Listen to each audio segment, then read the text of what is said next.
We are back at Up North at 4. Today we are joined with Bob Jacquart, who is the president for the Copper Peak project that is happening right now and ongoing. Bob, thank you so much for coming on. This is huge, and we're so glad that you took the time to come here to talk about this. This is great. I could talk about this all day long. I mean, and anybody that works on the Copper Peak project would be the same. We all love just talking about ski jumping and what it brings here to our community. So excited to be here. And ski jumping, so a little bit about that.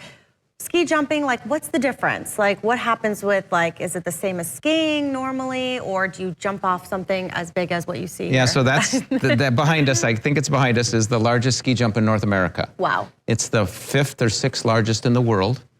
And what happened was ski jumping overcame all the other winter sports in Europe as far as TV viewers in Europe. And about 7 or 8 years ago, the people that run the organization, the ski jumping organization, said, we're on top in Europe, but we want to be on top in the world, and we need the United States sports economy.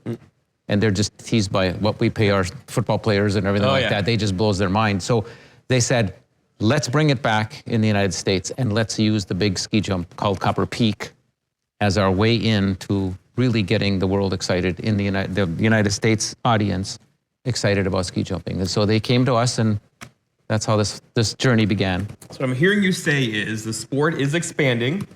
States are noticing. We have this structure behind us in Michigan. Yep. The state of Michigan says, hey, we want you to expand this. That costs some money, right? Yes. Or they're giving you some money to help with that effort. What's the expansion curtail? What are you doing to this place behind us? So the last time they jumped on Copper Peak was 1994. Oh, wow. And since then, this great organization, before I even joined, called an adventure ride, sold tickets to go up to the top of that. So you can go up to the top of that and sit on top of that thing and see Madeline Island and the Porcupine Mountain State Park. So it's tremendous. So that's what's been keeping the heartbeat going until ski jumping comes. But what happened was the ski jumping position, the athlete's position, has significantly changed from 94 till now. The takeoff speed has decreased by 10 miles an hour. Decreased. And they've figured out how to turn their bodies into an airfoil and hold themselves up using their body. I could spend 20 minutes just like telling. Put on some pounds. Yeah. It's actually lightning some stuff. So they're leaning and then turning themselves into wings. And there's a cute story that I can tell you off the record. We just don't have the time for all the stories. But so the profile of Copper Peak, the profile of the tower, and the profile of the lining has to get changed significantly. But we want to jump that in the summer.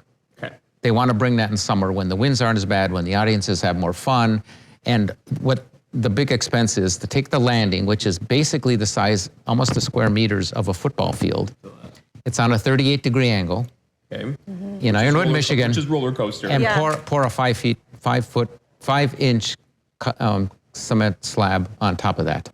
And so hold it up and not have it break up into like a driveway would and like roads do. Yeah. But that's the big feat of this thing is that which landing costs project. a few bucks to fix. Yes, and we've gained we've earned $20 million from the state of Michigan, and then between COVID and all the infrastructure and all the big construction companies being so busy with the COVID money and they're doing all the infrastructure and roads and everything, all those big construction companies are just so busy that they just kind of the estimates just went crazy. All the supply the supply and demand thing. So we have another $15 to $18 million to raise, but we are going to start. The reason we're kind of talking about it now is we are finally starting construction in the middle of May.